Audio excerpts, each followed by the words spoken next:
nose, got rose in my cup though. Started climbing my pole, she got me locked in on cup though. Cocaine in my nose, got rose in my cup though. Started climbing my pole, she got me locked in on cup though.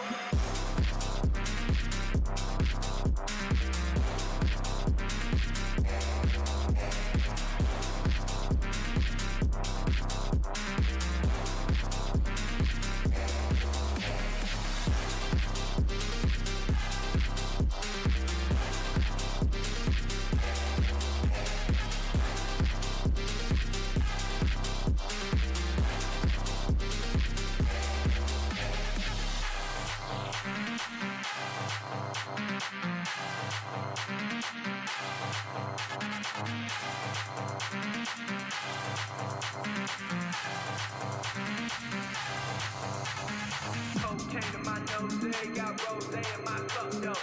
Started climbing my pole, she got me locked in on cup though. Cocaine in my nose, got rose in my cup though. Started climbing my pole, she got me locked in on cup though.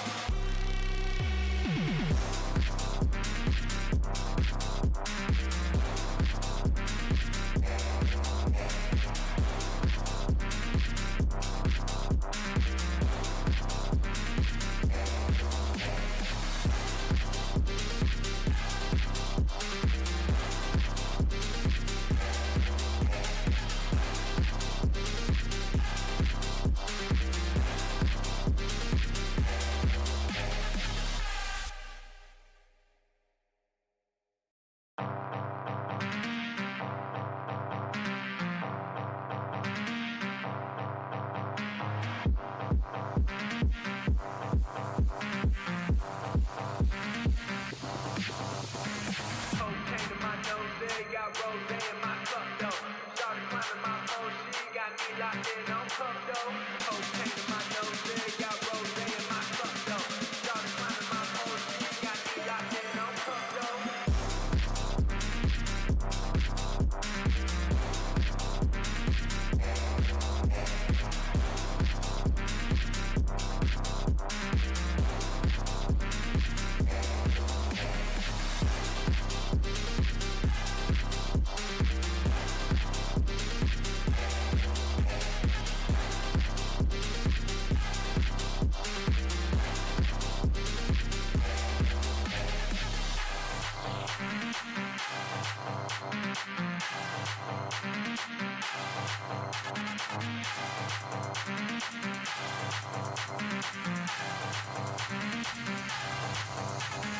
Cocaine in my nose, got rose in my cup though. Started climbing my pole, she got me locked in on cup though. Cocaine in my nose, got rose in my cup though. Started climbing my pole, she got me locked in on cup though.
Cocaine in my nose, got rose in my cup, though. Started climbing my phone, she got me locked in on cup, though.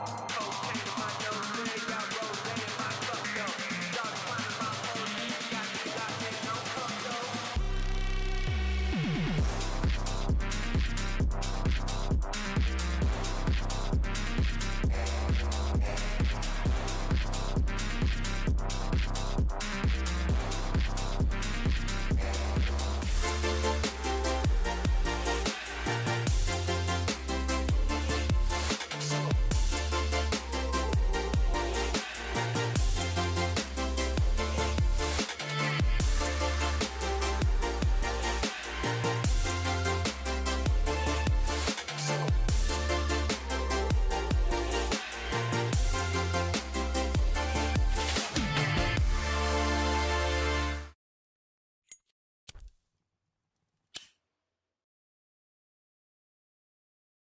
Well, good evening, everybody. It's a pleasure to be back.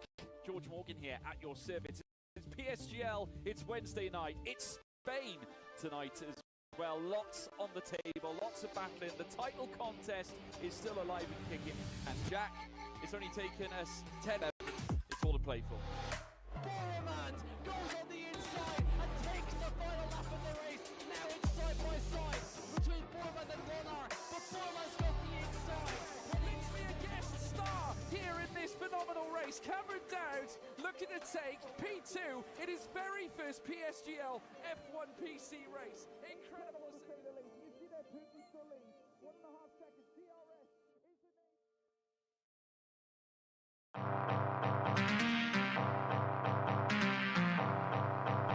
Good evening, everyone, and welcome along to PSGL. We are here tonight for social race number 1, or lobby number 1, that is, of course, as we've taken the circuit of the Americas from, of course, Austin, Texas. My name is James Head. Delighted to be actually streaming for once, and delighted to take you through the stream, of course, as always, on this fine Monday evening. And joining me in the comment box, a regular for PSGL F2 viewers last season, it is Mr. TDB. TDB, how you doing? I am doing very well. Didn't expect to get the call up for today, but we are all here, ready for the first lobby on PlayStation for today. We will have the slower side of the grid with, unfortunately, only 14 drivers here. A team event throwing a bit, making a few drivers pull out, unfortunately. But I'm looking forward to this race. Texas is going to be a very good race. I'm looking forward to it. Many tire strategies that are available for this track, so it should be a good one. It should be a good one indeed. And first and foremost, let us introduce you to, of course, the F1 World Car, because if you've been recognising in recent weeks, because of this tyre wear glitch that is going on within the game, apparently I've heard it's going to be fixed within the next 2 to 3 weeks. Not given a time frame, don't take me on face value for that, that's all I've heard. But we are going to be running the F1 World Cup, which is going to be very interesting because A, we don't know who's each other's teammates, and B, it's going to be absolutely hell for us in the commentary box. But we will get there, I'm sure, eventually. And speaking of which, the drivers are now just beginning to ready up within the lobby. So let us take you through then the track map in question here at Circuit of the Americas, 5.5 kilometres length, 3.4 mile, 20 turns awaiting our drivers out on track with 2 DRS ons, of course, one down the start finish straight in towards turn number 1 and then one down in towards turn number 12 as well. Very much a place for overtaking, very much a place as well for real good action, and especially in these cars. We saw in PCF1 midweek, of course, the now voided PCF1 race time, and it was fantastic action up and down the field. Should we expect more of the same on console? I don't know. Console, it always has a little bit of more spread out racing. It does allow a few drivers that are quicker than the rest, who you eventually see that they will be moving over towards the PC side. But I am hoping that we're going to get an absolutely amazing race. First sector being, of course, that more technical, risky and tricky for the track limits, though. And the second and the third sector really being able to maximize on a little bit more high speed and sharper corners. It will be interesting, of course, to see what happens. And like you said before, the F1 World cars, we will judge you on your car livery. We will judge you on your car livery. If anybody's using the standard Chrome livery or the Red Bull livery that has been introduced in the game in recent days, then you get nil points from us. Unfortunately, we will see how each other's designs are going to be keeping up. Christian's coming out on track. He's the first man out on track. Of course, I think one of the brand new signings to Talent Factory. And that is how you do a livery. That is Talent Factory. You recognise it straight away. Green and blue, synonymous with the team, of course, on PlayStation. And Talent Factory have, of course, got Yossi also in the lobby as well. And we were saying just before the stream, I'm not sure if anybody might have heard our conversation before we started the stream, but I mentioned that Yossi could be the one to take the race win, perhaps? I mean, yeah, there are a lot of new names. I mean, it's a new game, old faces. But Yossi is someone who has loads of potential, and he's got started this game off very solidly. So he could definitely be one to watch out for. I threw in the name of Keke. He either crashes or he does really well. There's no in between for him. But the Finnish driver has performed really nicely last game. Also got in the challenges, and he is rocking a full American livery around Texas, and I absolutely love that, James. That is pure stars and stripes if I've ever seen it. And Keke is not from America, by the way. He is a Finnish driver, as Timon's already mentioned. And, of course, he was part of the F1 Esports Challenges. And he did reserve, actually, did pick up a podium, I believe, in Brazil, if I'm not mistaken, from F1 Esports Challenges as well. So Keke did a fantastic job. Then, has got the pace, has got the proven skill, I think, to really fight out. Ruti as well, very good driver for NLR. He's one to watch out for around here. However, we are going to ride on board with the Talent Factory man of Christians. We now come through the final couple of corners through turn 19 and then in toward the left-hander at turn number 20. Running very high revs, must have high fuel load in the car. He now comes through the final corner on the run to the line, and we'll ride on board with Talent Factory Christian on the run now down in towards the left-hander of turn number 1. Running up the hill around a 40-metre rise in towards turn number 1. We get toward the left-hand apex of turn number 1, down the hill, cascading down the hill and towards the right-hander of turn number 2, and then the S section, which moves the Japan S section. Maggots and Beckett, of course, synonymous to us British viewers in real life, of course, coming up with the British Grand Prix. Christian now coming through the right-hander of 7, 25.1 in the first sector, looking very respectful indeed. He now comes up the hill into the right-hander of turn 8 and turn 9. We've got the Leclerc Top Gun moment through there, famously in real life last season. Rides the curve nicely through out of turn number 10 and then down the hill once again into the left-hander of turn number 11. Pretty much halfway through the lap then at this point on board with Talent Factory Christian, and now running down in towards turn number 12. So no one is this back straight pretty much with butter. Back in the day, of course, the international and the Indian circuit that was formerly on the calendar from 2011 to 2013, very synonymous, that straight, 1 kilometre straight, down into the left-hander of turn number 12, and then into the right-hander of turn number 13. 102.1 in the middle sector, looking very respectful indeed, is Christian as he now comes through the right-hander of 14, and then into the left-hander, the double left-hander you could call it, at turn 15, before we reach what I like to call Max Verstappen corner, or Verstappen corner, through the triple right of 16, 17, and then through the right-hander at 18. They've actually been the flattened curbs slightly, because the curbs have changed, of course, around this track, so the curbs are slightly flat coming through that part of the track as Christian now comes in toward the final corner on the run to the line. Actually looking a very good lap, this Christian, 32.3 to start off the night. Synonymous though with the lap time so far, Christian 32.3, that is normally what you seem to expect in a real life Formula 1 car as well, so not too bad. Yeah, the car's being more realistic this year compared to all the other games previously. Bornoche next up to come across the line. He was someone who had taken a big break from the last game, and this game joining WR, seemingly to get back on pace. He is still 9/10 off the pace, but I am expecting him to get better and better and better across the year. Isaac Kosh has a USA livery as well, by the way, and NLR Toby and the TF guys have a very similar livery, which is annoying, and all the dots are the same. So I can see Keke now coming towards the line. He puts himself up in P2, very, very closely to Christian. And Ruti Gallet has retired from... left for the session. Excuse me. He's left from the session. He hasn't retired just yet. We can get him back in though. Zane is the lobby host. He's currently out on track at the minute, coming through left-hand turn 11. But my man has gone quickest. It's Yossi out on top from Christian there in second. And now actually Gavano comes in. The Juventus Racing man may be a sign of things to come from a former JR man, of course, in Yossi. JR 1, 2, well, you could call it a 1-2. Yossi, of course, recently joining Talent Factory, but it's Gavano out on top, Yossi there in second, Christian there in third, Keki in fourth, and Niels there, the other Talent Factory man, of course, there in fifth. Zane, I was mentioning, is through the middle sector, 102.2 in now the middle sector, coming through the left-hand return, number 19. Track limits are getting monitored around this track as well. Zane, luckily, though, not running a similar livery to the NLR and the Talent Factory guys. However, he comes to the line and goes 7th with a 132.7. So he's actually 6/10 off Gavano, 4/10 of a second off Yossi, so not looking too bad. Ruti's got back in the session as well, and Zapala has invalidated as well in the middle sector, who he's actually running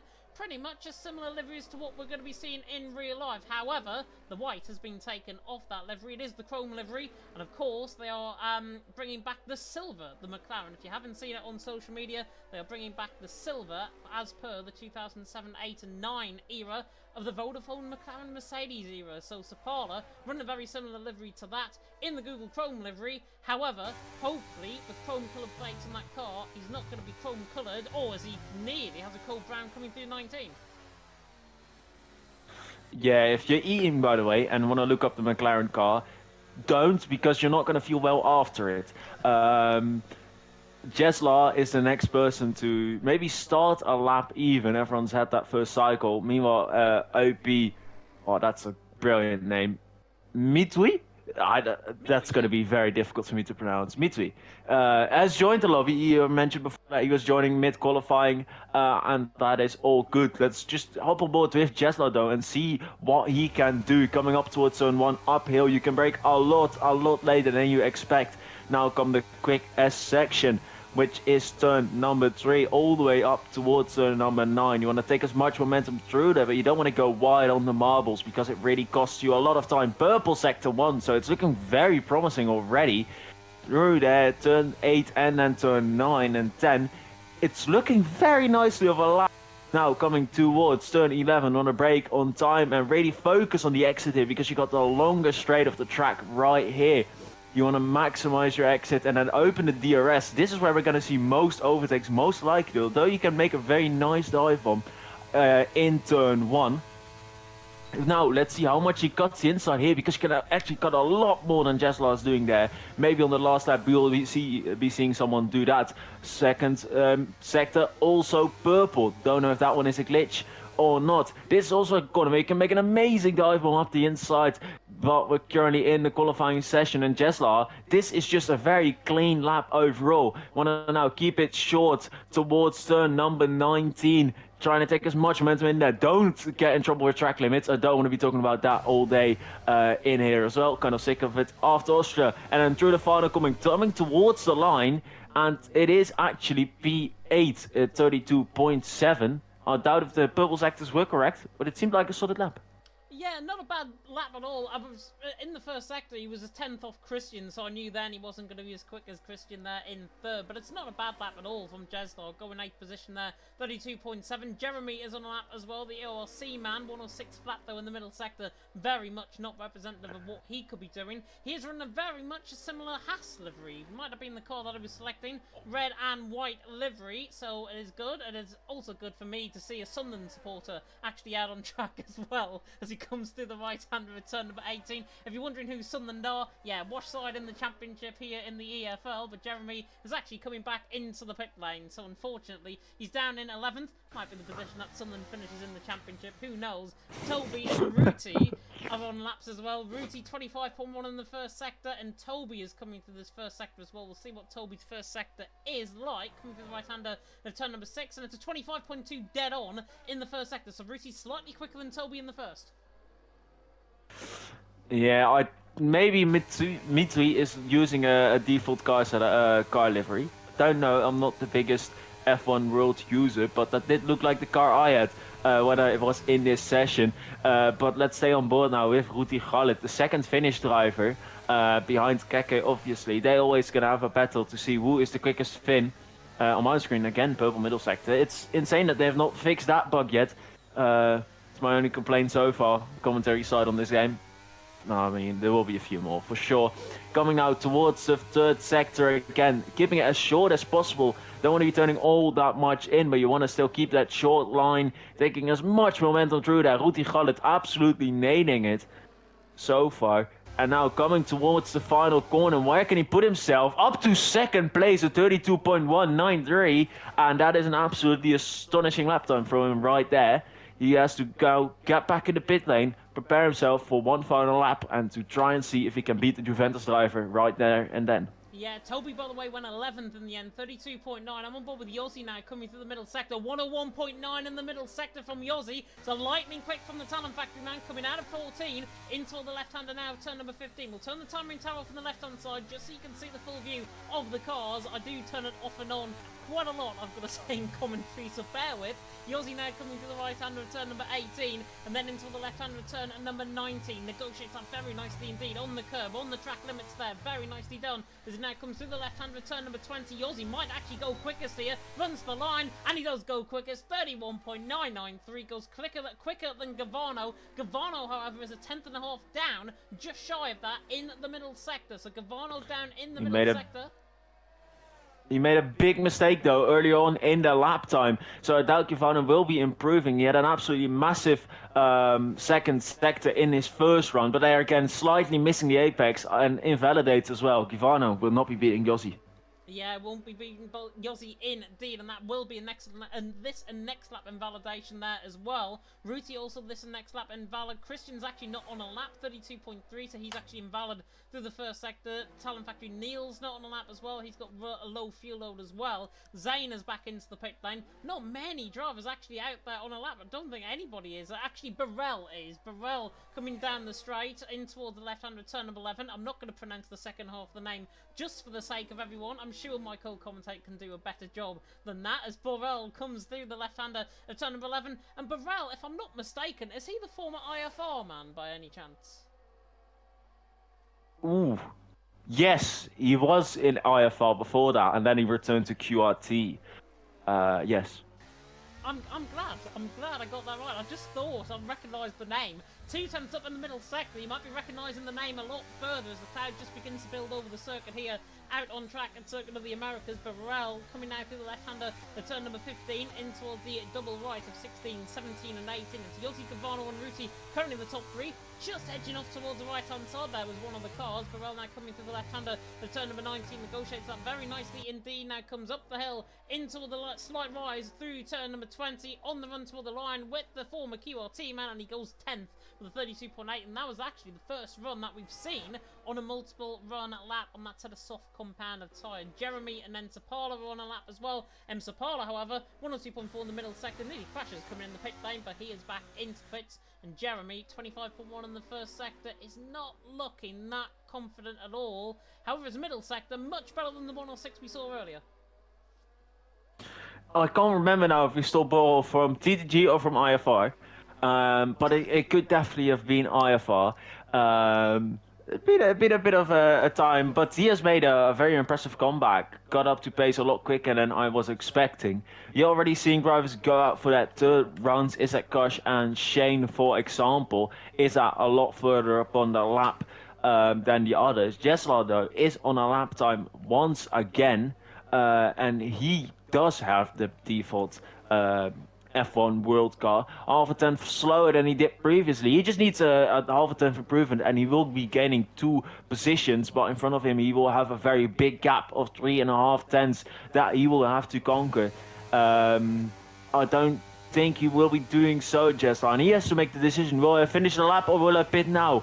Does he think this lap is good enough? He doesn't think the lap is good enough, and he goes into the pit lane because he wants to try again later, and he nearly bins it into the pit lane entry. Rear locks there. Nearly had his wheel popped off there. Luckily for him, he survives. Yeah, doesn't want to be doing a Lucas Blakely coming into the pit lane there, as we saw midweek in PCF1. Jezlel there in 9th position, 32.7, not a bad lap there at all from him. Jeremy's also, I'm not sure if he's just reset the track there. He's obviously down on his lap, 34.1 through the first sector. I'm not sure if he actually might have got stuck. I'm not sure what happened there, but he's a minute down in the middle sector, basically. Yossi out on top from Gavano, second. Ruti there in third. We have now got drivers out once again for potentially their final runs as well. One man that we haven't had a look at, Mr. TDB, is Izzat, sorry, and Izzat is actually down on his lap. He's invalidated on this run, but the Singaporean there in 7th position, 1,000th of a second ahead of the Shazoo man of Zane.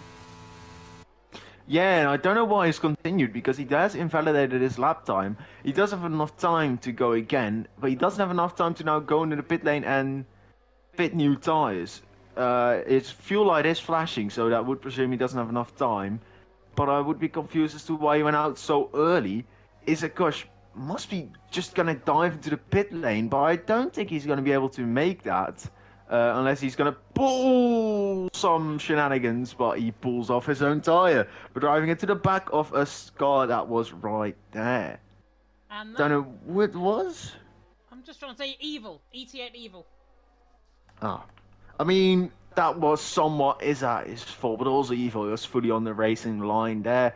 He did not get a penalty for it, and we're not going to be stewards here either. Evo though, a very interesting line into turn one. That's not the line you want to take, and he backs off and wants to go again next run. Everyone now is out on their lap times. Givana right now starting one shortly, and Yossi actually starting one right now. Yossi was 2 tenths quicker in sector one last time than Givano, but they equaled it out in the middle sector where Givano made a huge jump at everyone else in the first run. So let's see how it goes now. Yossi needs that goods first sector. That's where you can make or break your lap. And it's seemingly very solid. He has so much grip there. It's absolutely incredible. Doesn't invalidate there. Very short. The opponent, half a tenth slower than his previous lap time. Has so much pace. Goes so wide. Shane meanwhile going up towards P2. That's an absolutely astonishing lap from the Shizou driver. But meanwhile, let's go on board again with Yossi.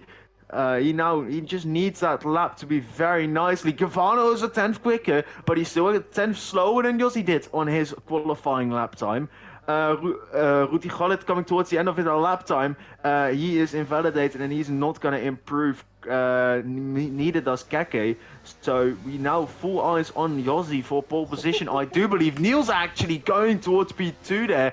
Did not see his name. TF Niels going all the way up towards P2. 32.001. Not quick enough just yet. Yossi 5,000 of a second. Slower than he was the last time around. But in sector 3 he can gain some good time as well. Most grip there's ever been in this session is on the track right now. You want to absolutely maximize all of it in the third sector. On the limit, Yossi there. Let's see, final corner has to be good, has to be amazing. Going towards the line, it will be improvement. It's 5,000ths of a second. Will it be good enough? Givano's 3 tenths slower of a second. He's not going to be improving. I think Yossi's on pole. I think he is, because he's just invalidated through the final corner as well. Has Gavano. Christian's just invalidated as well, who's already down on his lap. I'm just trying to flick through and see if there's anybody on the lap. Jeslot is on the lap, 32.7 through the on his current personal best. Not sure what he did through the first sector. We have got other drivers on the run toward the line as well. Burrell, I think, is also invalidated. Toby invalidated. Mitri also down on his lap as well. Jeslot is the 10th down, so he's gonna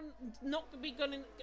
Can't even get my words out. Not going to be going anywhere near Yossi, Niels and Zane, and flicks the car as well, coming out of turn number 15 as well, and I think that's Jeslot done. It is indeed. So Jeslot done. He's run out of fuel just for good measure as well. Mitri is on a run as well, but he's 5/10ths down and he is done as well. And that, my friends, is the end of qualifying.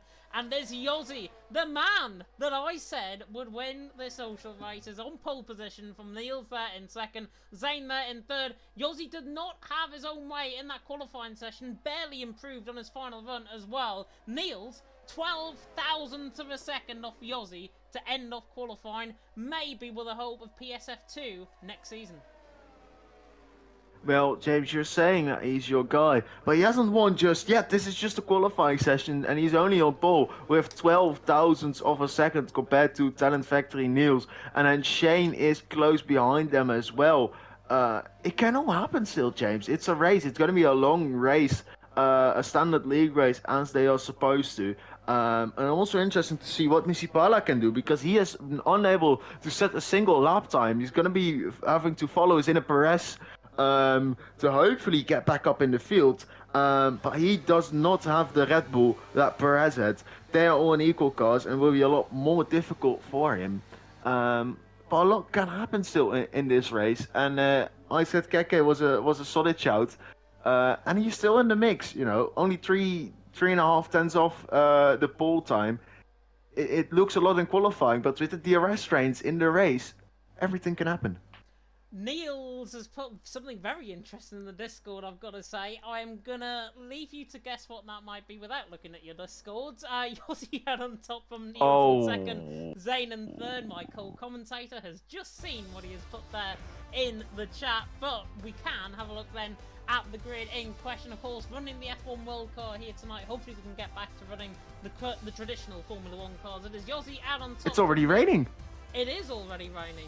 It is already raining in the background. I thought I saw raining at the end of qualifying there, but it is definitely raining out on track right now. It's Yossi out on top from Niels there in second, Zane there in third with Gavano in fourth, Ruti there in fifth with Christian in sixth, Keki your man there in seventh with Izzat in eighth, Jezalot in ninth, and Burrell rounding off the top 10. The ET8 man of Evil in 11th, Toby in 12th, Mitri there in 13th, Jeremy in 14th, Sapala there in 15th. We are going to take a slight intermission break. We'll be back with you in around 30 seconds.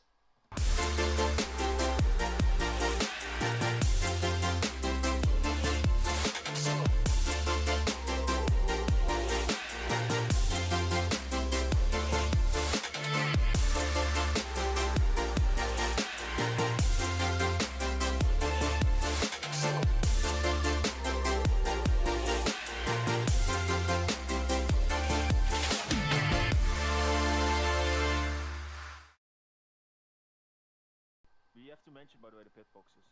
Yeah. So.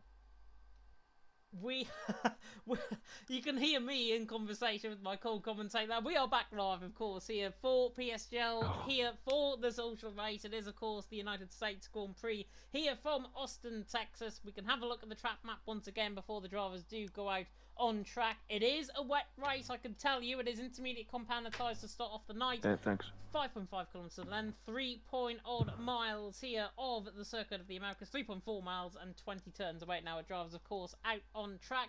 I better get to our capture card because who knows what is going to happen. And also, you can have a look in the description at our sponsors, of course, PSGL, for PSGL, and that is, of course, GC Omega. You can use the code PSGL at checkout for 5% off on all GT Omega products. And this is something that we don't see that often, the formation map in PSGL as well, which is very good. We can talk through everyone's strategies and everyone's thinking coming into tonight, and you can see, I hope you can see, that everyone is on a set of intermediate compounded tyres. I've got to say, that is very, very hard against my screen, so I can't even see that, but it is a set of intermediate compounded tyres in time, and we, of course, have got wet weather racing here for the social race, and will really put everyone absolutely on the limit. Evil already saying in the chat he's going to fly off at turn 1.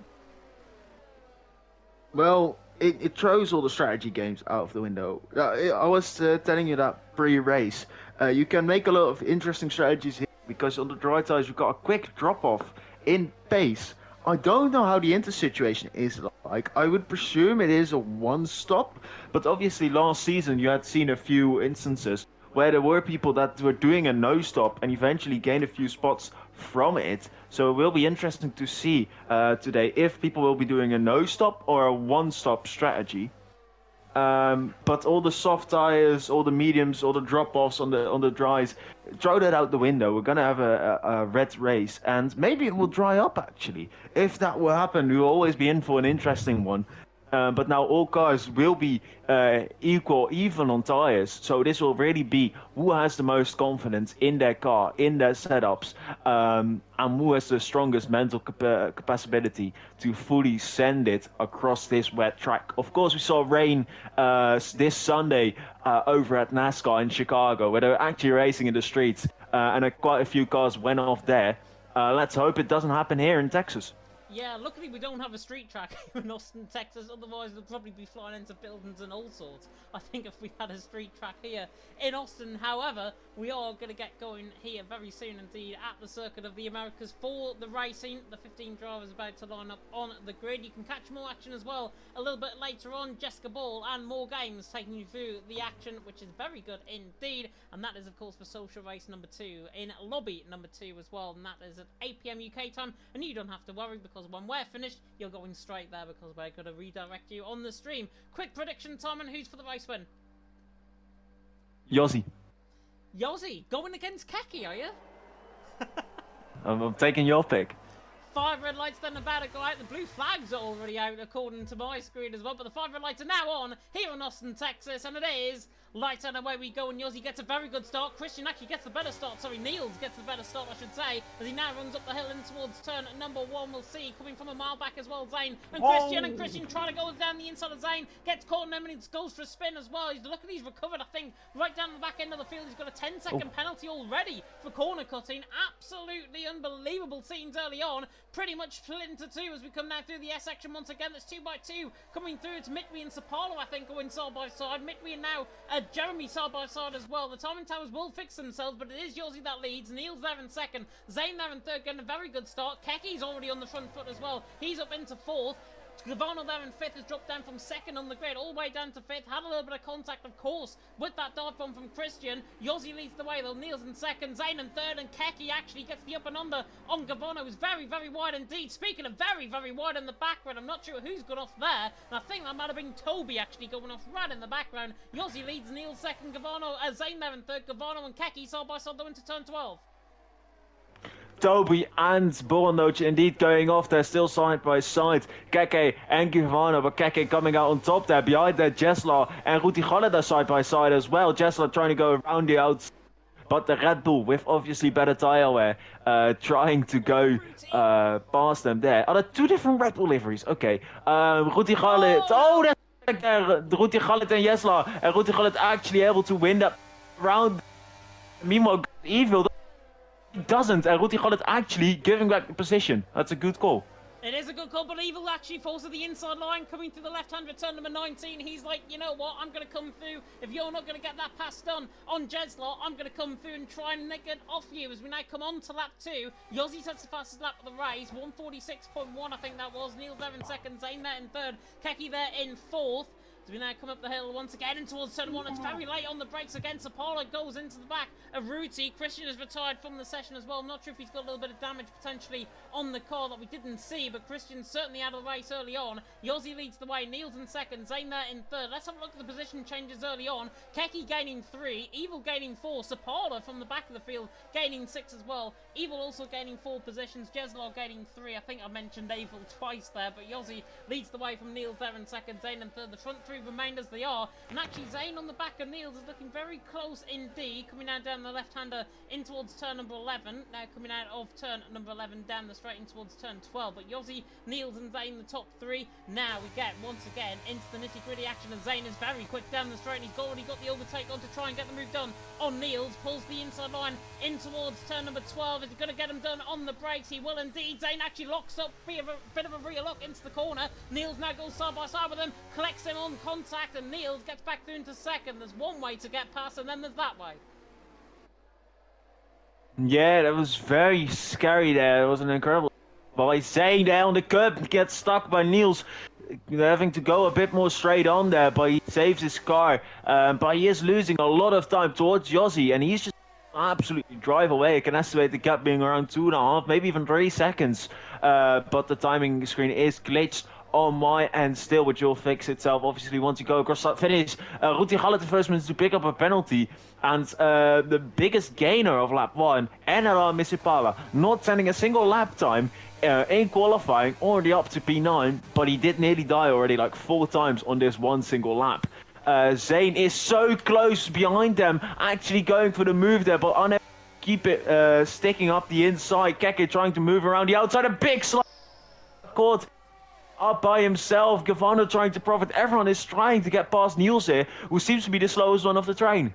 He does indeed, and Niels really, really struggling. 3.3 seconds the gap between himself and Yossi for up front. Zane and Keki there, third and fourth. Gavano there in fifth. There's a big old DRS train. If it was dry weather, this will be a big old DRS train. It's not. Beautiful camera angles. We come now down the hill, and Zane's got a good run on Niels. Looks the outside line in toward the left-hander of turn number 11. Niels tries to get the job done. He actually goes maybe for the Formula E attack zone there to try and get the run coming out of turn number 11, and now gets the run. Actually, a really good run to try and get Niels and Zane once again down the straight. It's absolute madness out on track. It's going to be 3 wide, surely. Down the straight, Zane and Niels and Keki going side by side, but there's contact there. there. Niels to the inside line on the back of Zane, and now opens up a whole can of worms in behind. Jeslar's up into 5th position. Gavano's lost a position in behind as well. Ruti there, and Niels, we think it's from the Netherlands, as somebody's mentioned there in the chat, but Zane gets caught up on Niels. Niels there in 3rd, Jeslar in 4th, Gavano there in 5th. Hell for leather racing. If you Yossi out in front, you'll be thinking, thank God I've avoided all of this. Yeah, it was absolutely crazy scenes there. It's a full train. Like you would say, you're not going to get massive trains in the rain. Oh, we sure we do have some big trains. ET8 Evil picking up a penalty there. It's a massive bump there. Everyone's going in the pit lane. Why is... Oh, it's Rotigalle taking 2 positions at the pit lane, but they're speeding into pit lane entry. What are we seeing? Why are we all... No, surely it's not Dries. No, it's Inters. Are they all having wing damage? Jeslo in for a set of Inters. Fresh set of Inters for him. Gavano's in. Fresh set of Inters for him. Ruti is in. Fresh set of Inters for him. But wing damage for Rotigalle and Gavano and Jesla not. Are they indicating that they need to make a pit stop to go towards the end of the race? But surely we'd be able to stretch out 4 more laps in the risky zone. I don't get this pit strategy. If I'm being honest. I'm flummoxed. Absolutely flummoxed as to what's going on there. Absolute scenes. Ruti there, as you mentioned, had front wing damage. Is that nearly getting front wing damage there on the back of Burrell in towards the inside line? And Burrell comes across on him as well, and is that now gets the run on him. Toby gets the run on him as well, and Burrell certainly got damage from that bit of contact there with Izzat. Surely he's up into 6th though. Izzat, Toby there in 7th, Burrell there in 8th. Sapala's coming at Niels very quickly down the straight as well. But finally we get a little bit of calm, and actually once again Niels locking up into the left-handed turn number 12, again taking the Formula E attack zone line coming through turn 12. But Sapala there in 3rd, Niels there in 4th, Evil there in 5th, Burrell on the back of Toby there as well. Mr. Tom Roberts there in the chat saying, what is the disrespect shown towards Zane? He is in 10th position though, ahead of Jeslar, Gavano and Ruti, who all decided to come into the pit lane. But we are about as flummoxed as each other here in the commentary box, because we don't know what happened really, unless they've been told that it's going to dry up in the next 10 minutes, which is what I'm thinking. Yeah, but then you would still not pit for a new set of intermediate tyres, James. Mr. Pala, meanwhile, I said black box last time. He went from all the way at the back of the grid in a dry Spain towards first in like 8 laps time. Mr. Pala has now gone from P15 to P3 in 5 laps. I don't know what is more impressive, because Mr. Pala has fully done it in the rain. Of course, he's got a few pitters and a few crashes, but this is still an absolutely astonishing result for him currently, going up from P15 towards P3 in 5 laps. That's not easy to do. I wish I did that in my league racing days. I would be absolutely so happy, but I never reached his level, and I was never that good. So... But Misipala there, he now has to set his eyes on Keke's and our teammates fully up ahead to try and make something happen. And Yossi, he is just fully controlling this race, 4.2 seconds up ahead of everyone else. He will just be absolutely controlling this race, whilst Givano has crossed the pit lane exit line 2 times. Yeah, very strange. Evil's going side by side with Niels though. Sorry to cut you off down in towards turn number 12. Tries to go all the way around the outside. Just about getting the move done. He's on the traction on the exit. Evil there side by side. ET8 against Talon Factory, and the ET8 man actually gets up on top. So up into 4th position goes Evil. Niels there in 5th. Is up there in 6th, right in behind. The Singaporean doing a good job. But Yossi already leading by 4 seconds from Keki in 2nd, Apollo in 3rd. Mystery solved, by the way. Gavano had damage as well, so that's why he came back in the pit lane. I wonder if Jeslar's also got damage, because he came back in the pit lane to put on a fresh set of inters. I wonder if there's a bit of a glitch potentially in selecting if you've got damage to come in the pit lane on the F1 World Cars, and if that is the case, then that is another glitch that Codemasters need to fix, and need to fix big time. As Yossi leads, Keki in 2nd, Apollo there in 3rd. However, Keki now beginning to make inroads on the back of Yossi, and this might just be the experience of Keki now beginning to tell. Former F1 Esports Challengers, of course, last season, Brazil podium sitter as well. He's got Yossi, who I've certainly regarded as one of the best on the F1 Esports line to go forward, certainly into Pro Exhibition moving forward. Yossi there, leading the way from Keki. This is where, though, I think the experience will begin to tell, with Keki closing in on him. Well, yeah, definitely closing in on him.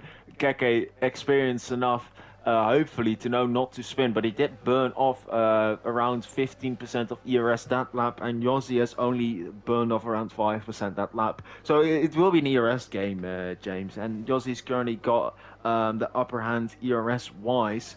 And I don't think it was a glitch with Jesla and Givano. I just think that they forgot to select to change the wing. Simple as that.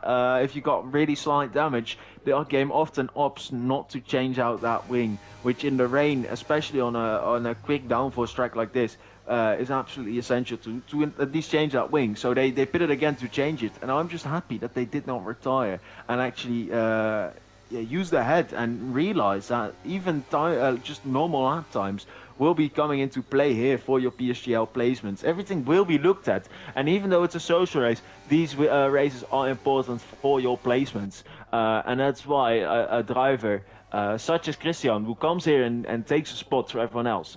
Luckily today there were a lot of spots open and we had a lot of people calling out already. But let's say we had a 20 grid lobby and you retire lap 1 in a social race. You would be more likely to get like a reserve spot than a full-time spot. I just find it a sad thing to do. But let's just talk about the racing again. Niels coming into the pit lane earlier on. Is this for a wing change as well? No, this will also be for new inters.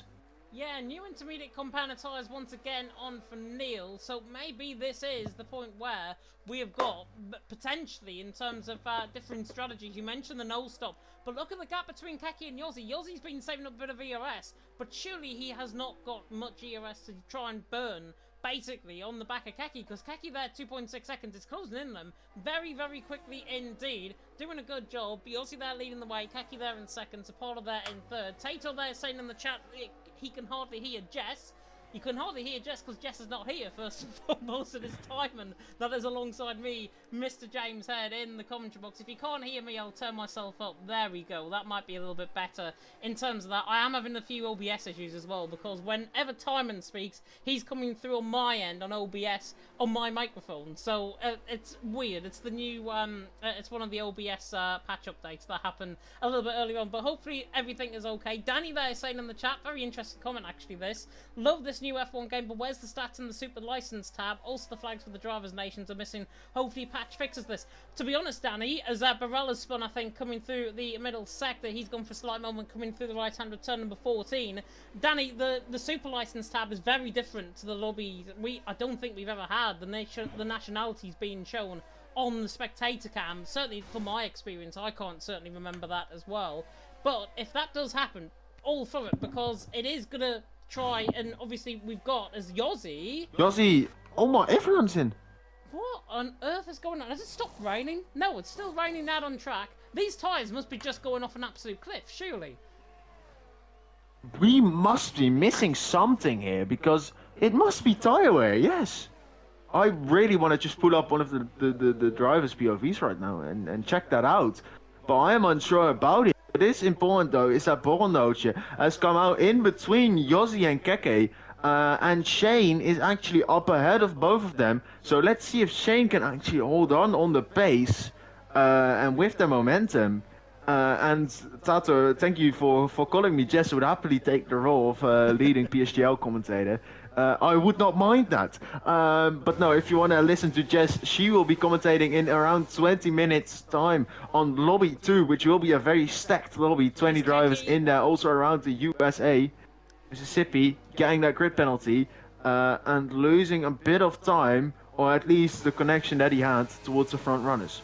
Yossi's on the back of Zane coming down the straight as well. Jeremy's an absolute sitting duck down the straight, because here comes Yossi now into second position once again. Zane going side by side with him. They're 3 wide almost in towards turn number 12. Yossi gets him done on the brakes. Zane gets him done on the brakes as well. And Jeremy has gone back literally like a crocodile in a swamp in Mississippi. But we're not in Mississippi, we're in Austin, Texas, the home of cowboy hats and the home of barbecue sauce as well. Izot leads the way from Yossi in second, Zane there in third, Jeremy in fourth, Keki there in fifth, and Keki trying to hunt down the back of Jeremy. The rain is still falling out on track, so it's definitely not that. Mitwee saying in the chat, very interesting coming from him.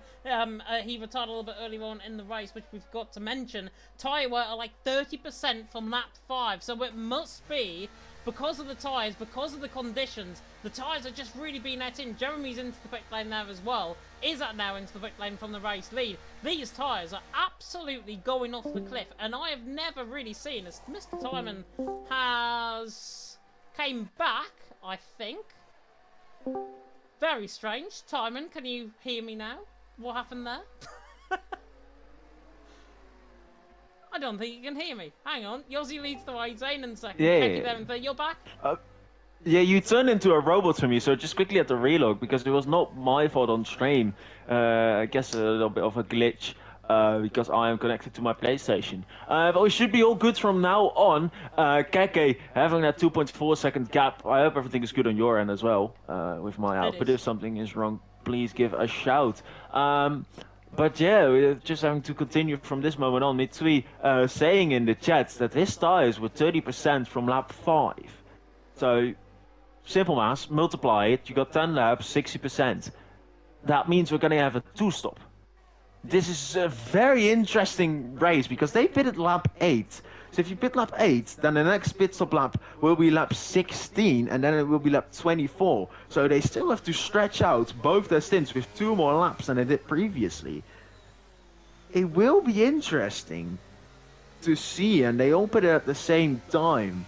If the inters are like absolutely going off so quickly, it is a very interesting one.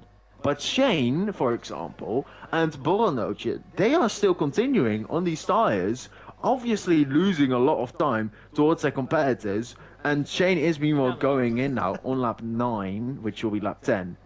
But they are stretching it out a little bit, meaning that they will have to do a shorter stint later on in the race.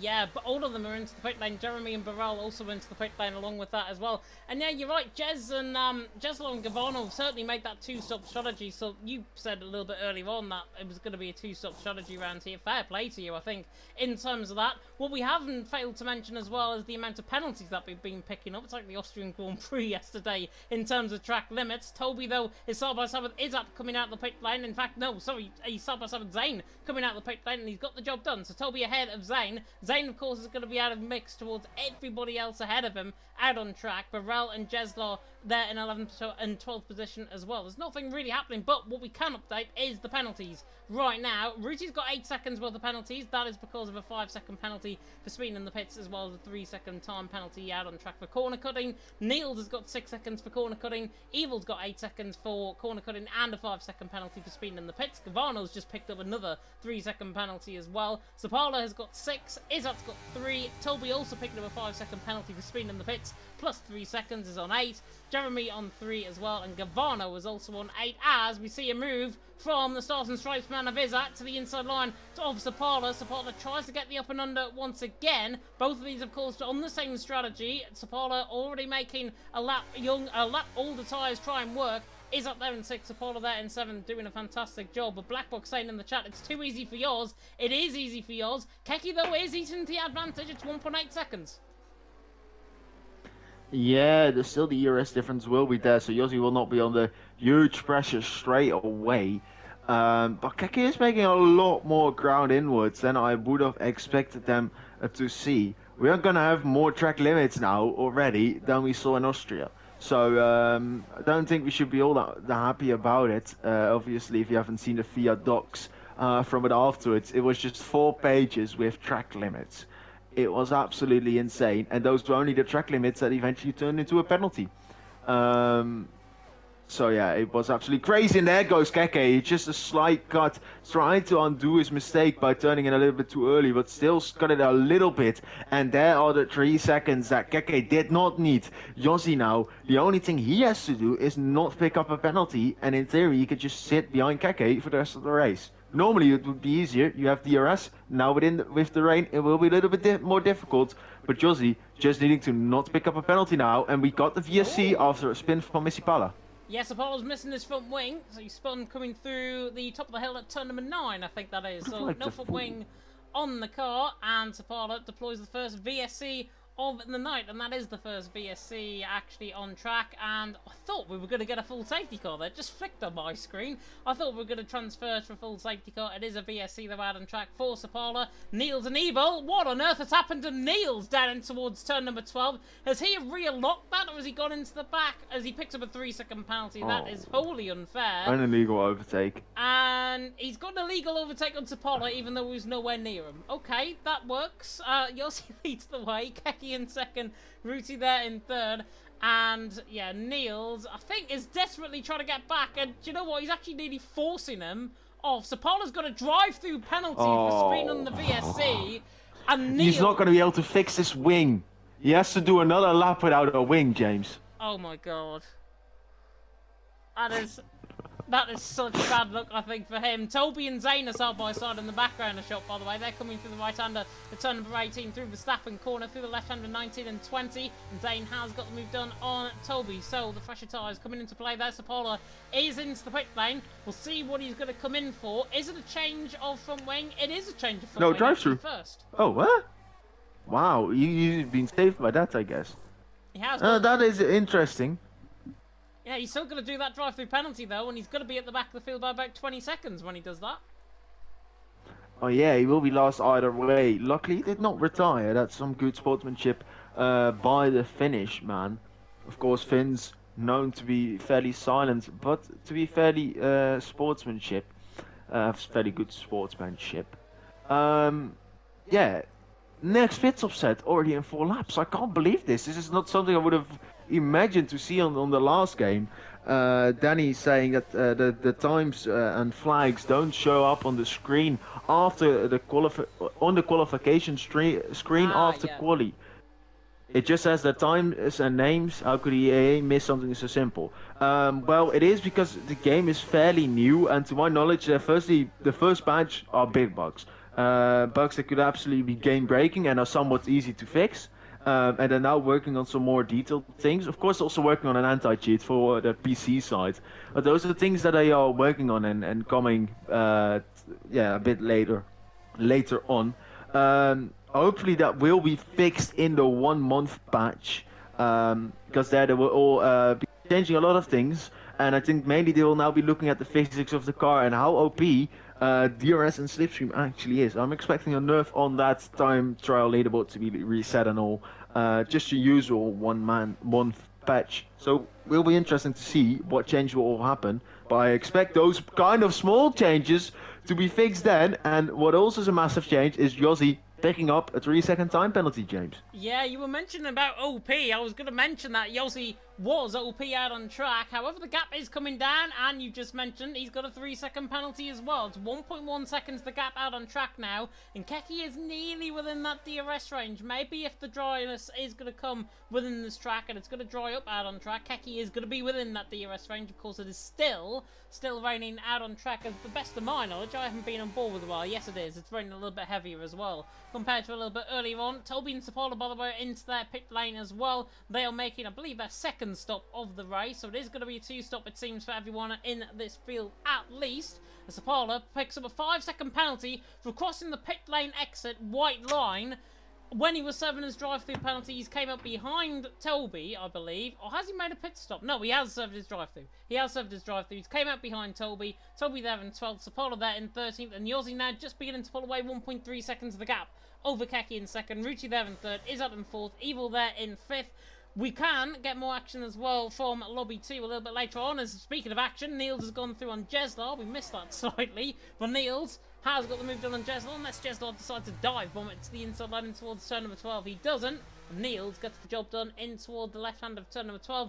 Gets the job done, he's through and he's into P9 out on track, and Zapala is through on Toby because Toby has a horrid exit coming out of turn number 11 down the straight once again, and Zapala surely he's got the run here on Toby. Toby is coming back at him, the NLR man on the back of his fellow countryman as well, his fellow teammate I should say, and Zapala is through and he's into 12th position as the rain is still falling here out on track, and we are only, believe it or not, halfway through. It feels like we've been commentating about an hour right now.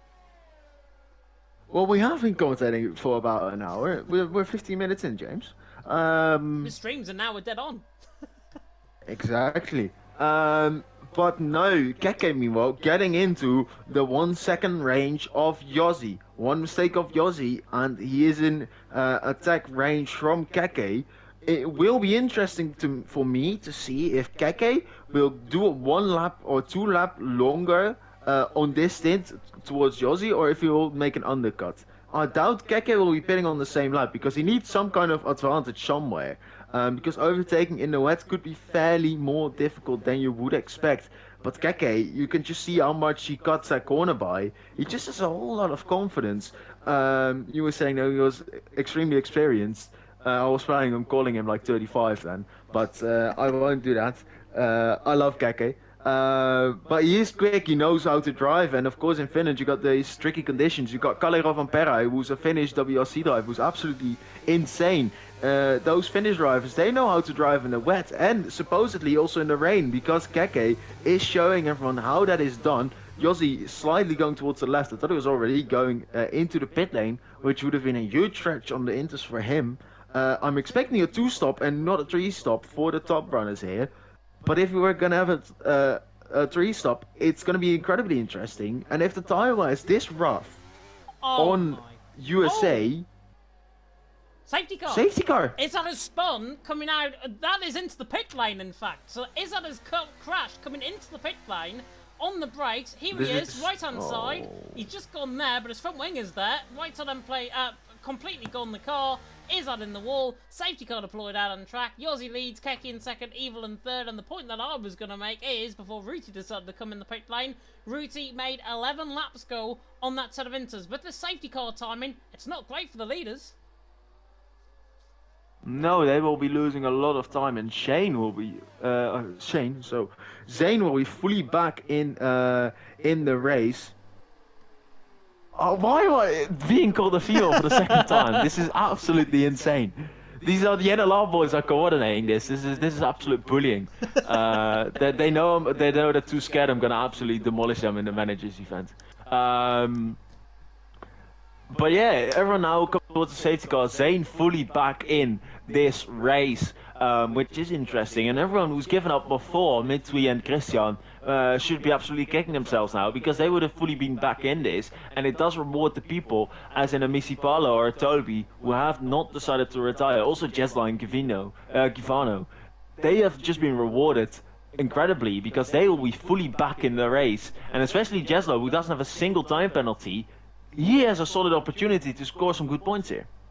Yeah, definitely so. I'm just explaining to Jav there in the chat as well. Apparently, I think it's my OBS, potentially, because I can see, whenever you're speaking, you're coming through on my end. Clearly, people can't really hear me as good. I'm going to turn up my volume slightly as well. There we go. It's pretty much at the full volume of my headset. So there we are. Yossi's into the pit lane. Very late call in, and Keki's also in. So no surprise here. First two are into the pit lane.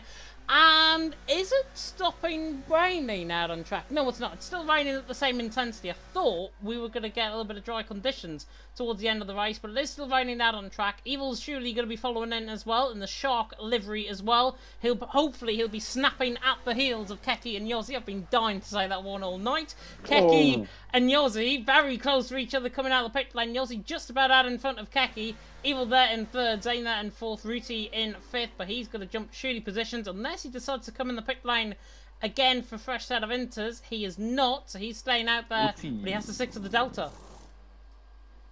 Yeah. Will be interesting. He will jump both. Yeah, he should be able to jump both. To abuse the Delta a little bit to now get out ahead of Zane, and now he is able to back off right again.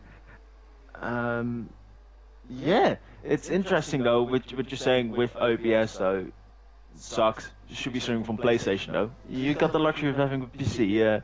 Don't get all spoilers on me now. But yeah, James, what are you expecting to see from the last 10 laps? Because that's probably the amount of laps that we're going to be still racing. Zane not having a penalty, Yossi and Keke both in 3 seconds. Or will you be expecting someone else to absolutely storm forward and be a crazy, someone else to be up there up front? To be a crazy mofo, I think we can maybe get away with on stream. Yossi, to be fair, before that safety car came out, he was managing his ERS very, very well. Keke wasn't. Keke was under 20% I've seen many times. Yossi was at about 50-60% in terms of his ERS. So I think in terms of ERS management, Yossi has got the advantage. Keke now, with it being now an even playing field, they're both under the safety car once again. They're both as well on medium, and this is a new feature actually that I'm going to bring to your attention right now on the telemetry on the bottom, where it says medium, above the 100% figure, it says medium. You will see, normally in qualifying more especially, but in the race as well, drivers tending to turn up their fuel mode. That is the fuel mode actually being added to the telemetry. Brand new feature in the game. I think it's a very cool feature as well. Gives us something to talk about at least as well in terms of commentary. And it also puts into perspective how much in terms of the ERS and their fuel load they're using as well. But yeah, I'll come back to your point. Yossi just held that advantage, I think, through the first half of the race. I would not be surprised if he pulls away from Keke and really puts the F1 Esports Challengers man to the sword. However, Ruti there in third, not to be missed out. He's on a lap. He's on a lap all the tyres. That is going to be to his advantage because those tyres are already going to be warmed up. Ruti there in third, one to watch out for, and we could be seeing well and truly the Finns coming to the fore here in the rain, just like Heikki Kovalainen in 2008 at Silverstone. That is a throwback. Isn't that the race where Massa kept spinning? Yes, it was. My memory is better than I thought. I was 4 years old in that race, and I did not watch it. I've watched the extended highlights back probably once. But yeah, Heikki Kovalainen there. He was in a McLaren at that moment in time, I believe. He was in the good livery. And now next week was Niels, the captain, as the TF boys call him, is in the pit lane again, going for a fresher set of intermediates, which could be an interesting call. Just to lap better tyres. Evil Master, by the way, is saying that he's not in ETA, he's in Juventus. He just needs to change his name. Normally I would absolutely blame someone for that, but I still have my old team as my PSN name as well, so I can't be saying anything.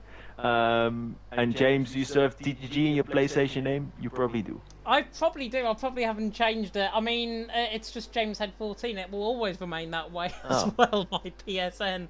But I'm now going to get, I think, random friend requests of people just going to be adding us, I think, on the stream. They'll rewind it back to the lobby screen and think, oh my god, I know him. He commentated on my race and I want to add him as a friend. Please don't. Yossi leads the way. Keke in second. Ruti there in third. Evil there saying in the chat, he is part of Juventus. I believe he's recently signed as well for Juventus Racing there, as the safety car should be coming in this lap. Oh, there we go. As soon as I say that, the safety car is coming in this lap, and that means I can get to say my favourite strategy thing, or my favourite phrase. Yossi's the virtual bit monitor. He's now the virtual safety car, and he is now in dictation of the pace with Keke and Ruti in behind. And judging by Yossi, he is wanting to go as slow as a grandma on a motorway.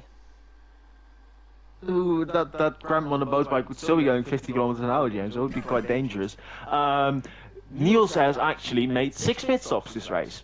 And we're 17 laps in. If you would do the maths, he would be doing a pit stop every round, averaged on every 3 laps. So he is not cooking on strategy, the captain of TF, as they call him. Yossi, meanwhile, still going very slowly, now accelerating, going a bit quicker than your grandma, going 80 kilometers an hour, just waiting when he's going to go. Probably coming out of the second to last corner. You used to be able to go very early on in a right-hander, but I've never actually seen someone take a safety car restart this slow. Surely he's not going to be waiting till the start-finish straight. I'm expecting him to go any moment now. Keke is just waiting for it to happen, because you can't warm up your tyres if you're going this slow. And there goes Yossi indeed, just before the final corner. And now we have to see who can cook the hardest here. Yeah, who can cook the hardest indeed? We're back to green flag racing once again, and Yossi leads the way down the straight in towards turn number 1. There's already going to be side by side, I think, between Jesler and Burrell up the hill and towards turn number 1. Jesler tries to hook it around the outside in towards turn 1, and Gavano's right on the back of Sapala. In fact, it's Sapala going on Gavano, in fact, in the background. They're side by side, just coming down through the right-hander at turn number 2, and Sapala surely not around the outside into the S section. Not going to pull that one off, my friend. Sapala hangs on in P10 for now. Try to get the job done. He didn't. Beautiful Beautiful helicopter cam though as we run on board with Yossi's. Evil picks up a 3-second penalty as well. But Yossi gets the lead from Keki there in second, Ruti there in third, Zane there in fourth, and Gavano was spun coming to the right-hander there of turn number, I think that's turn number 8 if I'm not mistaken, the left-hander through turn number 8, and Gavano 3-second penalty added to his time at the end of the session as well. Many track limits penalties if you're Zane or Jeslar. Well done, because you haven't even picked up a penalty so far. Yossi leads, Keki in second, Ruti in third, but Yossi desperately trying to get Keki out of the slipstream down the straight. Yeah, weaving like it is Max Verstappen in 2021 around Abu Dhabi. Just trying to keep Keke out of his slipstream. But Keke was not having any of it. He wasn't even using any ERS. He was just absolutely profiting off the slipstream and off of Yossi weaving and just losing time on that basis. Zane not having a penalty. He needs to stick within 3 seconds. He needs to just not crash, not do anything stupid. Stay within 3 seconds, and he is the winner. That is his goal. He doesn't need to fight. He doesn't need to do anything. He just hopes that the top 3 does stay within that 3-second range. Ruti Khalid, meanwhile, picking up 9 seconds of penalties. I am starting to get the beautiful sound glitch there. Yossi going wide in the far corner. Keke nearly being able to profit from it. Both on the overtake button. Yossi trying to defend the inside there. Pushing Keke back towards the outside line. Making him go wide there. The switchback off of Keke into turn 1. Now having to go around the outside here. If you do a switchback here and absolutely nail it, it's going to be epic. But Yossi able to keep it flat through that corner there. Good defense by Yossi. One big mistake made. Keke not being able to profit. Yossi 1, Keke 0.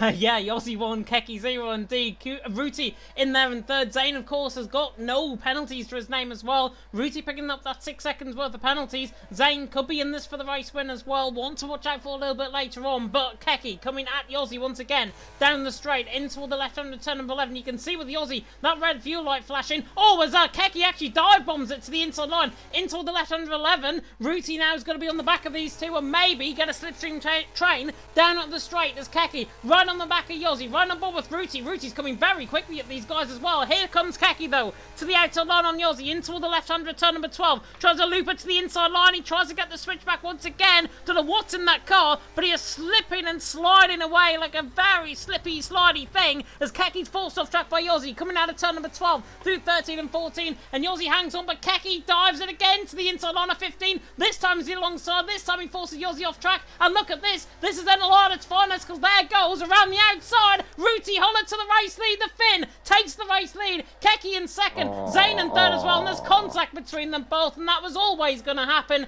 Keki in the end. That's what happens when team orders come into play. It's a social race, for goodness sake. But have some fun, for goodness me. Ruti leads the way. Zane in second. Keki in third. And I'm unfortunate to say, Timon, that was always going to happen given how aggressive they were. I mean, Yossi firstly pushes Keke off the track, then Keke pushes Yossi off the track, and Yossi doesn't appreciate it and tries to swipe off Keke. That's what happened on my screen. That is what I've currently seen and what I've spoken out on. But that's just not on from Yossi. I mean, if you fight someone that harshly in the first place, you should expect a harsh battle back, and you shouldn't swipe someone out, even if it's a social race. Absolutely incredible. No team orders there, by the way, James. It was Yossi who had an illegal overtake, who had to let Keke go, and Ruti Khalid was able to overtake because of the fighting.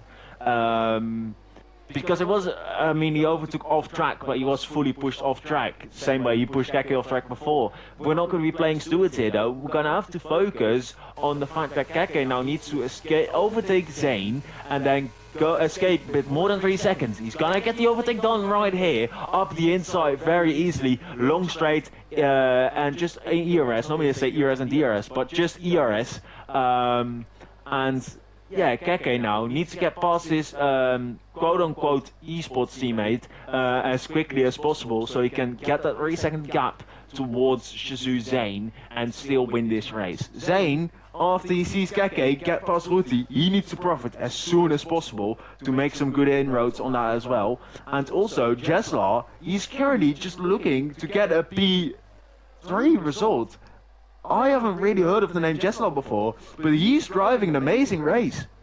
Yeah, Jeslar driving very well indeed. Sapala also driving very well. All the back on Niels. I'll say that. He's got 15 seconds worth of penalties, but Sapala is on the back of Niels, running down the straight towards turn number 1. Jeslar, you mentioned on the back of Jeremy as well. Here comes Sapala on the back of Niels. Is he going to look to the inside line? Not quite. He is close enough maybe to get the switch back out of 1, but these cars are so difficult to try and get turned in. Speaking of which, Niels very, very slightly coming out of turn number 1 as well. Sapala right on the back of him, and Sapala's not going to find a way through, coming through the S section. That's a new camera angle, by the way, coming through there. Beautiful camera angle as well, I might say. Sapala there in 8th, on the back of Niels in 7th, but here is Zane on the back, and Zane, to be fair, doing a fantastic job. Yossi there really going off on NLR, which is what I mentioned certainly in commentary with Ruti and Keki maybe working together. That's the where I was coming from with that. But Zane on the back, managing this very well indeed. Keki and Ruti now going to go side by side, but Zane is sitting there very pretty on 71% of ERS. He's got that ERS to use. These two are now having a bit of a civil war down in towards turn number 12. Keki and Ruti into the left-hand of turn number 12.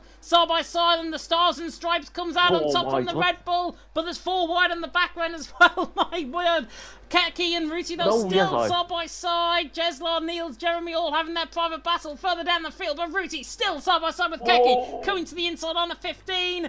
Should get the job done, and the Stars and Stripes, is he going to come out on top? No, Ruti is still there to the inside on a 16, 17 and 18. Through Verstappen corner, in a Verstappen livery, tries to go all around the outside of turn 19. This will be impossible to try and pull off. Tries to get the switch back, doesn't. Keki leads, Ruti in 2nd, Zane in 3rd. The Stars and Stripes comes out on top. Definitely. God bless USA.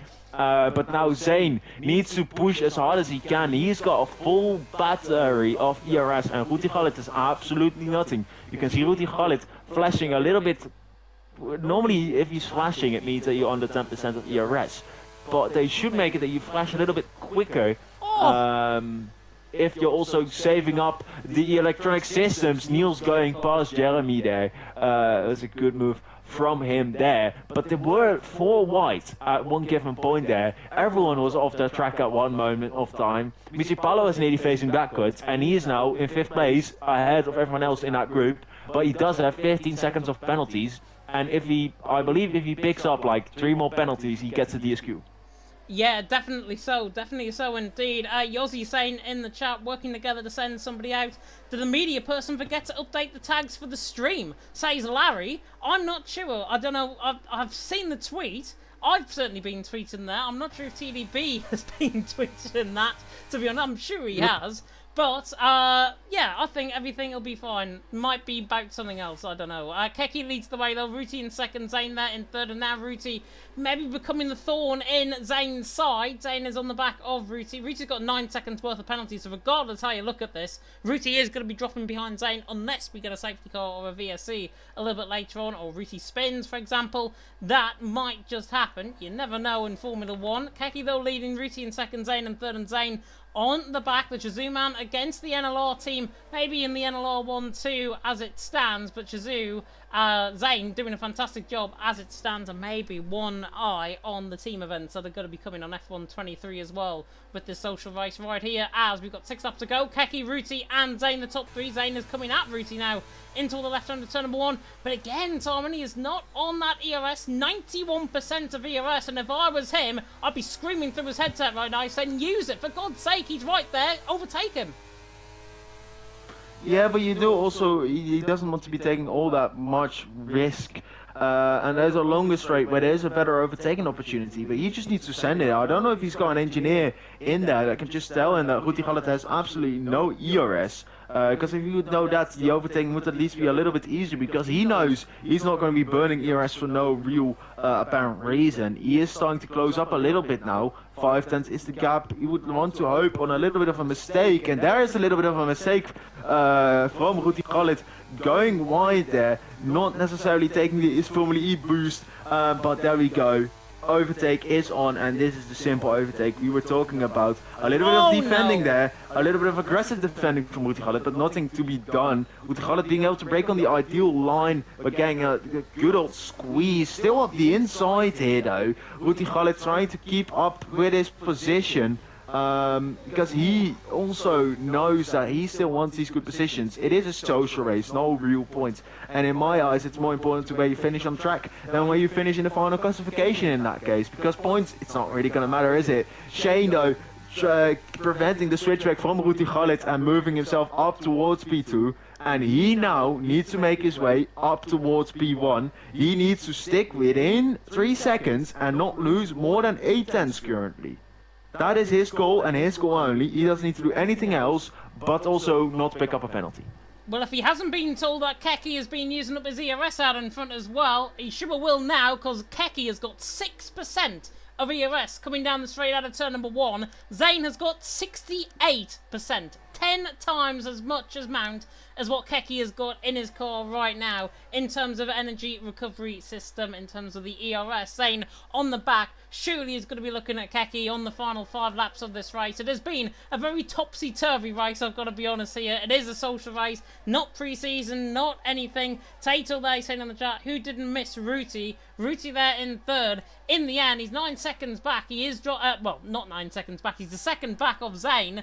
But he's going to be 9 seconds back of him at the end as Sapala has spun, coming through the left-hand return of right. And is that going to cause another VSC? Same part of the track where he spun a little bit earlier on. I think he's got away with no foot wing damage this time around, which is good. And Sapala spins, coming out of turn number 8, out of the left-hander. And that is him, damage, and certainly with as much as very, very overheated tyres. And I wonder if he's going to take that maybe on the rally stage that is here at the Circuit of the Americas. He doesn't have any damage. The only thing that potentially got damaged was his ego by spinning again at the exact same spot, but no physical damage, so no VSC needed for that. Yesla still theoretically in P4 here actually, because the gap is 8 seconds to the guys up ahead. So Yesla wants to be going past Evo as quickly as possible to actually be making road inwards.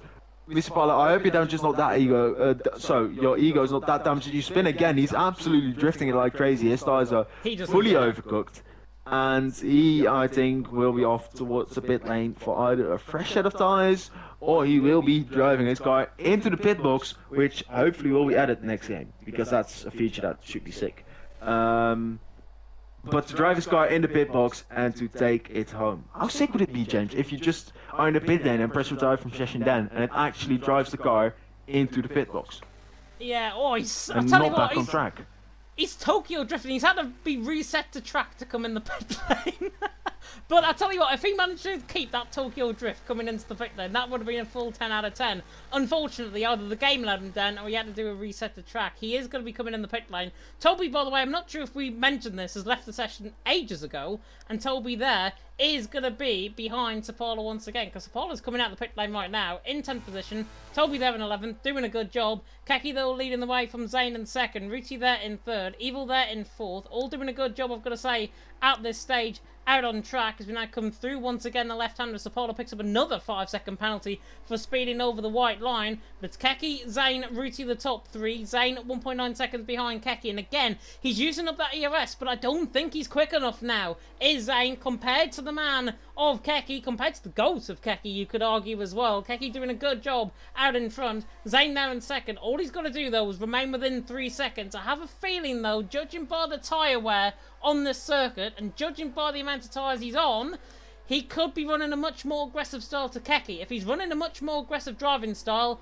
he could get punctured towards the end of the race, and we haven't even spoke about that. Yeah, puncture range could definitely be an issue. Ignore the tag that you got on Discord. Someone's asking you to invite someone. Was on lap 26 out of 28. Vorondoje getting that penalty. He now has 9 seconds of penalties. Musipala, he is getting dangerously close to the DSQ. I would actually love to see that. He's now driving that slow that it's nearly impossible to pick up a penalty. And I think he's just trying to get the Tokyo Drift going. By the way, he's getting on throttle. He might be. He might be trying out maybe for WRC in terms of drifting. Oh, is that Keke has spun from the race lead? Keke has spun from the race lead, coming out of turn number 9, and the NLR pit has come alive once again. The NLR man is round, coming out of turn number 9. Zane promoted to the race lead. Ruti there in 2nd, Keke there in 3rd, and NLR 3 times two by the same driver in Sapala, once again by Keke, and Keke spins coming out of turn number 9, and turn number 9 is NLR's most hated corner right now in F1 23. I'm expecting a tweet from the NLR Twitter account saying we're not afraid of anyone but that thing that scares us, and then a picture of T9. I told you this beforehand, James. Keke is either gonna win or he's gonna bottle it in the worst way possible, and he's definitely bottled it in the worst way possible. Jeremy, meanwhile, going for a half spin as well, losing out 2 positions towards Givano and Bornoche. They are 2 drivers that have been performing very solidly this race, to be fair. Nothing all that impressive. Does Givano only have half a wing? He does have only half a wing, so that might explain the lack of pace. Whilst Bornoche now goes easily underneath him. That must have just happened right now. Probably contact with Jeremy that caused him to spin out. But let's just head on board 2 more laps. We have to go on board to Zane, because even if he picks up a penalty, if he picks up 2 penalties, I think even if he has a small spin, he wins this race. Yeah, I mean, Keke is, 8 seconds behind. He could pick up a 5-second penalty and a 3-second penalty, but M. Sapala has just come out the pit lane ahead, and I don't want to bring any attention to this, but Zane is now in the path of M. Sapala, as Gavano was retired out into the pit lane, so Gavano retires on the penultimate lap of the race. These are social races, but these do give a very good indication of what tier you might be placed in. Sapala, though, out of the session. He's just letting everyone through, which is very, very fair indeed. Well played, I think, from Sapala's end there. Zane leading the way, though. Ruti in second. Keke there in third. Yeah, Zane, he can pick up, a 5-second penalty and a 3-second penalty. He'll still win this race, I think, over Ruti and over Keke, certainly. The gap is 8.2 seconds in terms of the gap to the leader from Zane to Keke. Evil there in fourth. Jeslar in fifth. Jeslar was the only man, bar Zane, who didn't pick up a penalty. Unfortunately, Jeslar had that done a couple of laps ago, and that was 3 seconds worth of penalties added to Jeslar's time at the end of the race. And Zane so far has been the only man that has not succumbed to the track limits out on track, which, to be honest, given how yesterday's farce happened in terms of the track limits, Zane doing a fantastic job and proving the FIA that you can drive within the white lines. Yeah, definitely. Gavano retiring, it's just upsetting. Really, it somewhat gives me more respect for Misipalo, who hasn't been driving all that seriously, and is now dangerously close towards the DSQ. He is looking to overtake Ruti Khalid. Somewhat friendly banter in that case.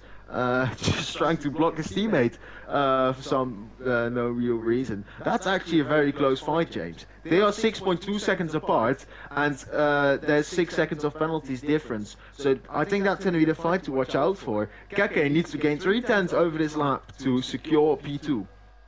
He does indeed. Zane doing a fantastic job though out on top. Tom saying in the chat, hopefully Zane doesn't get 30 seconds worth of penalties hours after the finish like Ocon. Well, like Icon, as he's put there in the chat. But Zane leading the way. Ruti had a slight mistake there coming out of turn number 9. Nearly had a half spin. But Zane doing a good job leading the way. 1.9 seconds the gap.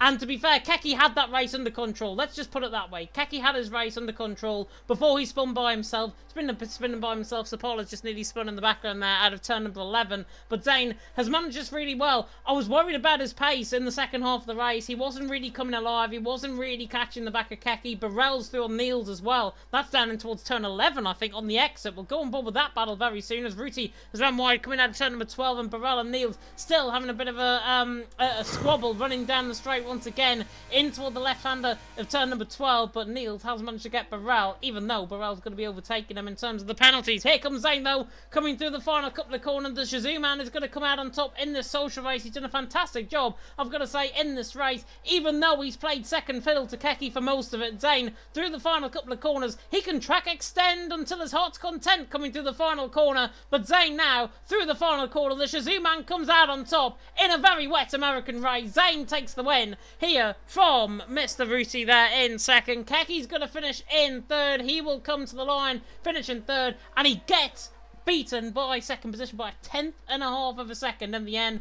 Evil there in fourth. Niels, something's happened to Niels. Oh, and he's actually got a puncture. Rear left puncture on Niels coming through the final couple of corners. That must have just happened coming through the final couple of corners. So Niels having a bit of contact there.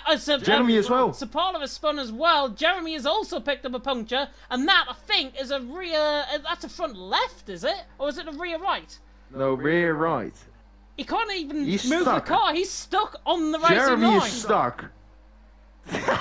What am I seeing here? Niels has been able to get himself across that finish. Jeremy He's has retired. forced to retire on track because he was unable to move the car. This is quite a scene that we're seeing here. He's going to keep P8 because the rest has finished. I have never seen that before.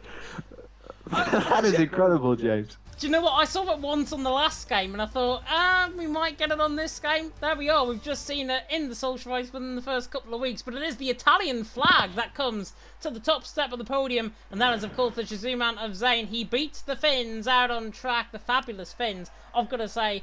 Fantastic racing, though, out on track from Zayn. In the end, as I said, maybe playing second fiddle for most of that before Keke had his spin.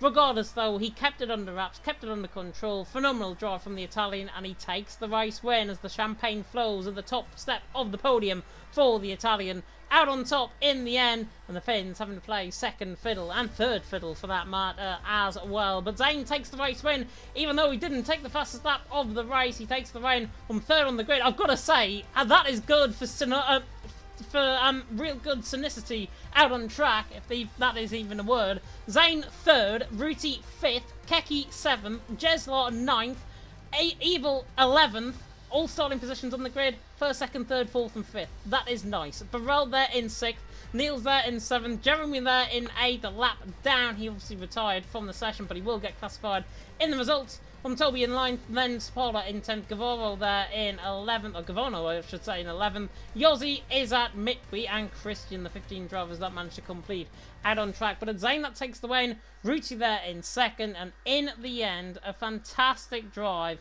Keke though, you've got to feel sorry for Keke. That spin put him under pressure, put him completely off the back, and in the end, pressure normally begins to pay.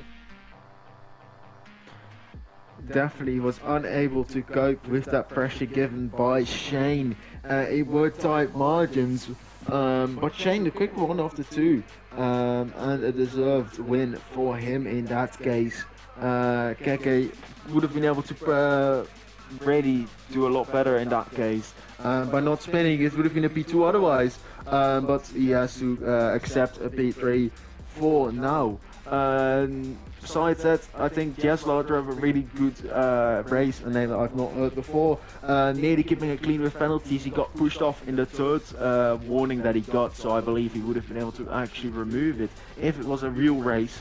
So he did really nicely. Jeff saying, "Time to your camera, can you not reach it?" If you buy me a PC, mate, I will happily buy a webcam and use it. But yeah, I think it's been a great race. People have shown themselves. People have shown themselves also that they should not be worthy for a full-time seat. And we're looking forward towards the real season now. I don't know actually if there are going to be any pre-season races happening. Social race pretty much act like those. And the placement, everyone is grinding like crazy for those. So I can't wait for the actual season to start. Don't know if I'll be alongside you, James. I really hope so. But up until then, I would like to thank you for the commentary session for today. And yeah, you got any words? You are very welcome indeed, and yeah, it is going to be very interesting. I believe commentary placements are going to be announced potentially this week, so I've been told by a certain Miss Jessica Ball. In terms of the main tier commentaries, at least, that's for PC and I believe PlayStation. And also in regards to the calendar, most of it is getting announced in due course. I believe there's other glitches in the game around so many different tracks. That's why the calendar's been released in phases. Brazil, round 1 of the championship, only 10 days time actually until we begin here for the Monday night racing on the PlayStation. Of course, PC on Wednesdays and Thursdays, I believe. No PlayStation T's on Sundays, I think. Everything's moving to Thursdays for the assists as well, which I think makes sense. Las Vegas also round 2 of the championship as well, July 20th to July 24th. That's already been announced in Discord, by the way. I'm not announcing that exclusively on stream. Brazil and Las Vegas, rounds 1 and 2 of the calendar in 2 and 3 weeks time respectively, and it's going to run up until the September 28th to October 2nd, so the end of September, early October. That is when we're going to be running up to as well in terms of PSGL. And you might have also seen this on the announcement tabs as well, and that is, of course, a giveaway. That is PSGL. We've partnered up, of course, with PC manufacturer Chill Blast, and I've got to say, they've got some very, very nice PCs as well. Maybe this is the opportunity for Tommen to get his PC, and that is with you winning a Chill Blast Champions Gaming PC featuring the AMD Ryzen 5 7600X, NVIDIA GeForce RTX 4070, 32GB RAM, and 2TB of standard of SSD, which is, I think, the standard. I can't think of the name. It's SSD. It's something to do with your memory and everything within the PC. But if you do want to enter that, of course, you can have a look in the announcements in Discord. You can also have a look on social media as well. In terms of that post, get it retweeted out. Maybe you will be that one who wins the Chill Blast Champions Gaming PC. And, of course, have to give a shout out to the title sponsors of GT Omega with my belt, which I'm just going to put on the floor for good reason. GT Omega right there, our title sponsor, of course, and you can get 5% off a checkout on all GT Omega products. Within the description, you can use code PSGL at checkout for 5% off. As well as that, we've also got nothing else to really mention, I think. So that is pretty much it for me as well. Big thank you to Mr. Tommen for joining me in the commentary box as always. Really hope you enjoyed it. If you did, like, comment, subscribe, click that notification bell, of course, if you're brand new to the channel. We're going to be seeing you at least within the next 2 weeks for more action here for PlayStation, and with PCF1 coming up on Wednesday as well in the F1 World Cars. It's going to be very interesting to see, and hopefully some good racing there as well. George Morgan and Jack Canan, I believe, in the commentary box for that as well. That is it from me. We're going to now transfer you over to, of course, PSF1. I was going to say PCF1 for a second there. PlayStation F1, and that is, of course, for lobby number 2. I believe the race is just getting going, so we'll transfer you over there now. Thank you so much for watching, and until next time, goodbye.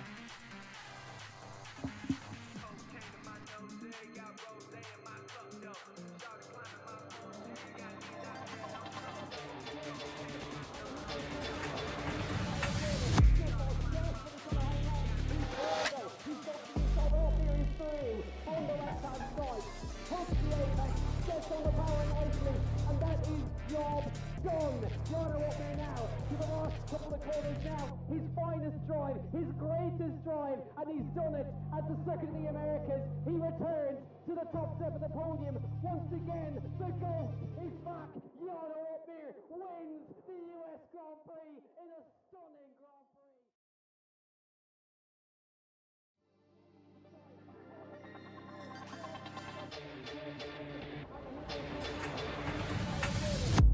Desperately trying to hang on. He's got the inside up here, he's through. On the left hand side, pumps the apex, gets on the power nicely, and that is job done. Jarno up here now, to the last couple of corners now, his finest drive, his greatest drive, and he's done it at the Circuit of the Americas. He returns to the top step of the podium. Once again, the ghost is back. Jarno up here wins the US Grand Prix in a stunning Grand Prix.